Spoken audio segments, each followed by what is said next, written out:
Coming in hot, I'm your host and captain of the Reason to Reason podcast, Sal Galati. We're going to do something a little bit different. You're just going to get a taste, a dose of reason. So today I want to quickly go through this Homeschool Act bill that we're all hearing about. Who's behind it? What's the motives? What's really going on? You know, on the surface and the way the media sells it to you, you know, it's obviously just a bill to, you know, make sure that everyone's getting a proper education, blah, blah, blah. And the media supports this lie. You know, if you Google it, and most of the mainstream media outlets, that's what they're going to say.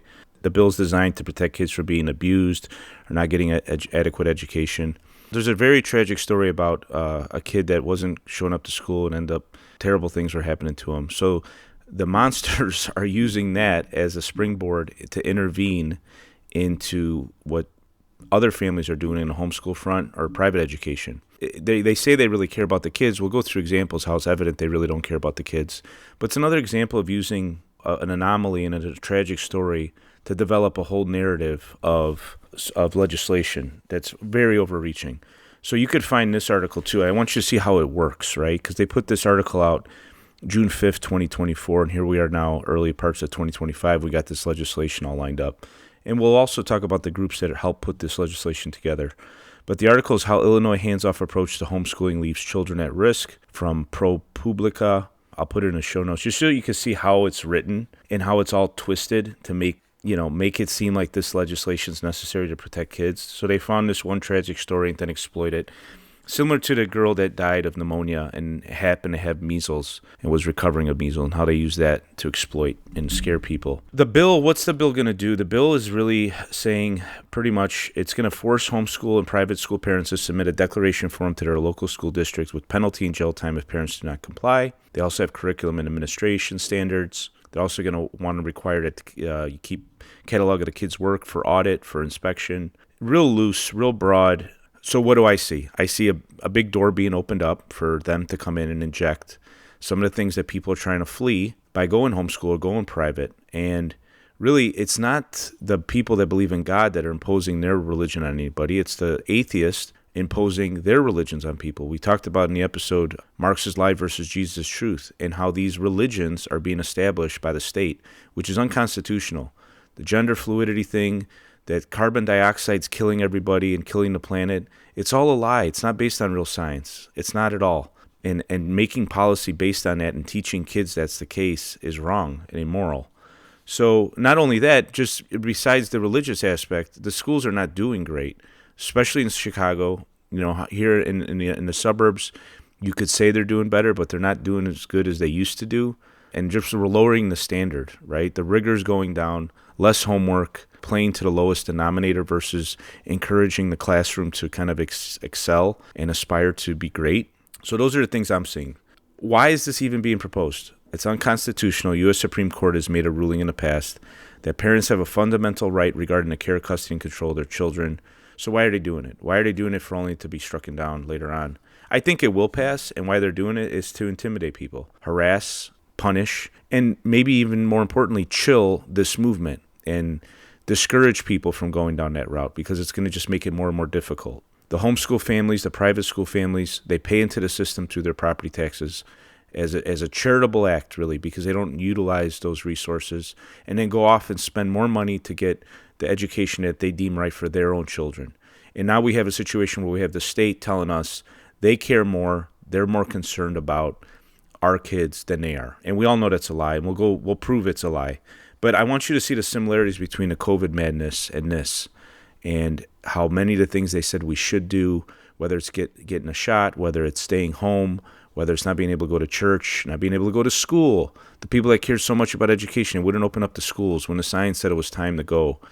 It's the same coercion. It's the same fear tactic. There was a brave Romanian pastor who fled communism that went to Supreme Court of Illinois against Pritzker. Pritzker ultimately, backed out of it because he didn't want the ruling to go against him, which would have been, no, you have no right to keep the churches closed. But that's the scoundrel he is. So what should you do? Stay informed, share the podcast, encourage each other, stay united. I think this is a bipartisan issue. I think there's a lot of people of all races and all political affiliations and all socioeconomic classes that utilize these outlets to educate their children. And for the one, there's many, many more that would, but they can't because they're being tax blind and they have to work two jobs and no parent can stay home. And they have to utilize the school that's free, and nothing's free. They take an exorbitant amount of money to run these really monopolistic schools that aren't doing a great job. So what's my theory of the case that they seek to protect these sacred cows? It's money and it's business. There's a lot, and this is not about the teachers. Teachers should get paid more, in my opinion. You got a ton of bureaucracy, you got a ton of administration, and you got superintendents making well into the six figures that aren't being held accountable. They really don't have any competition. I would assume 99% of them donate to one political party.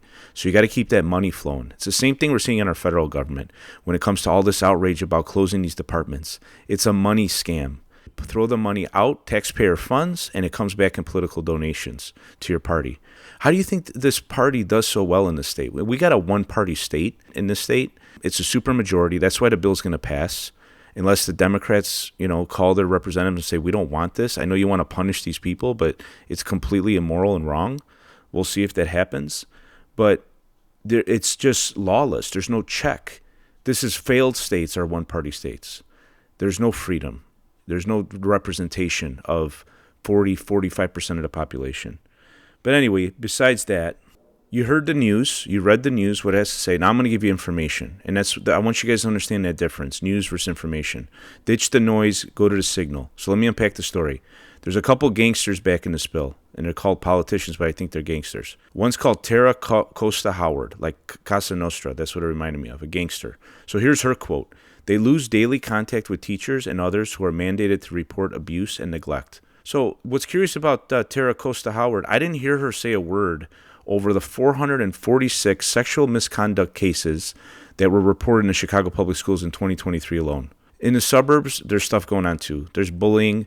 I've had conversations with many parents that their kids frightened to go to school because of bullying. There's nothing they could do about it. The teacher's even scared of them. And the administrators do nothing to keep the other students safe. It's all about keeping the bully safe. So here's another gangster, Michelle Mussman. Here's what she says. We are trying to capture the small, very important subset of kids who are missing an education or worse. Oh, really? So why not focus on a large subset of kids that are missing an education or worse? 4 out of every 10 kids can't read at grade level. So where are the studies? Where's the reports that the homeschool kids are not getting a proper education? Are they doing any worse than the Chicago public schools? Are they doing better in Chicago? When we look to the suburbs, the suburban ones, let's look. Let's do the study. Let's do the research. Who's safer? Let's do the research. You got one terrible story and you exploit it. You ignore all the other cases where things happen in a public school. And I'm not saying anywhere is going to be perfect, but let's be scientific. Let's be serious. These people are not scientific. They're not serious. They want to highlight what they want to highlight to get their power and their control and their money in their hand. That's all they're after. We went over this in Experts, Modern Day False Prophets. And I'll show you who the experts are. We can go to the website and check it out on who these experts are to actually come up with this legislation. You'll be terribly impressed of who these people are. This affects all people, even if you like what the public schools are doing, because you need a system to keep them accountable. You need competition. And what the private school does and what the homeschool movement's done, it's making sure that the schools actually do their job. And now when the reading scores and the math scores continually go down, people have an alternative and they leave. And you would think that would make the schools and the legislators go, we got to improve our product here because we're going to go out of business. But they don't go out of business. See, that's why they don't have to change. They continue to put out a failure of a product while people make tons of money, not even teaching the kids. It's all the administration jobs. I mean, proof is in the pudding. I know a lot of CPS teachers that actually send their kids to the private school. And that's not a knock, again, on the ones that have to. Some people feel like they have to. They have no alternative. They can't homeschool. They can't afford private, so they're stuck. It's tyranny. It's gangster stuff. And no bill is coming out to make the schools better. All they know how to do is like, we need more money. We need more money. How about more accountability? How about let's do what worked 60, 70, 80 years ago and not run to these fake ways of educating kids that are coming out of university? So let's get to the experts. Who's the wizard? The Wizard of Oz here. The Coalition of Responsible Home Education. I'll put a link to the website in the show notes so you could check out who these people are. Look at the board. Go ahead and peruse around. And look, you want to have purple hair? I'm not knocking it. You could be very intelligent with purple hair. Look how young they are. Who are these people? What is their expertise? And you see how they put it out that they're the homeschool advocates. And then you read on the website, they got parental right extremism section. So I'd like to know what that is. Is it extremist to not want your kid to be subjected to pornography or conversations about teachers' sexual proclivities? Or maybe they want to learn how to read at grade level? Or maybe they want to know how to do math at grade level? Is that the extremism they're talking about? So who funds these people? I could only imagine. I don't have time to go into that. But they're well funded, and they have influence. And they're the experts coming up with these bills. So let's look at the Department of Education, what's going on there. Yeah, they're closing it, because there's a lot of fat there, and the money could be better served locally. And here's what you're going to see. The well-run states are going to have great education, and the poorly run states are going to have terrible education. And there's going to be nowhere to hide. This is the beauty of having states kind of have some local power. During COVID, certain states did better than others. Certain states were able to open up better than others. They suffered less economically. They had less fatalities. The schools were open quicker. And there was nowhere to hide. If you had bad policy, you had bad results. And when you have a state just across the border doing much better than you, you would think they'd look at themselves, but they never do. They got a complicit media that spreads their lies, that tells you this homeschool bill is about protecting kids. It's not. And it will be sorted out. We still have a Supreme Court that still have some integrity, and it will get sorted out. And I think the vast majority of people do believe that the parents are best situated. Now, in certain cases, the state needs to get involved in drastic situations, but not in the situations that is the vast majority of the homeschool families, which are loving parents trying to teach their kids. So you don't take this tragic story and make policy based on that. That's not serious people. That's not how serious people legislate. If they were serious people, they would make legislation to help the situation so what happened to that kid would never happen again. What happened to that child had nothing to do with homeschool families in our state fleeing a broken public education system. They're just harassing people. They're exposing themselves for who they are, power-hungry monsters, and they want to intervene in every aspect of your life. They can't let you have, even though you pay into the system and they exploit it and you don't utilize the services that you're paying for, they still can't leave you alone. Why don't they just work on their product instead of harassing the people that have found an alternative that works for them? So they say they need to protect these kids from their parents. I say we got to protect these kids from them. Call your representative. Talk to each other, share the podcast, get information. Don't get played by the news. Sing it! Thanks for joining us for another episode. I hope I got you thinking and out of your comfort zone. Believe me, the biggest fear your government has is a population that is thinking and talking to one another. So get out there, take a risk, start a conversation, make a friend, and reason with each other. Share the show with someone who you think needs to hear it. I wish you peace and love.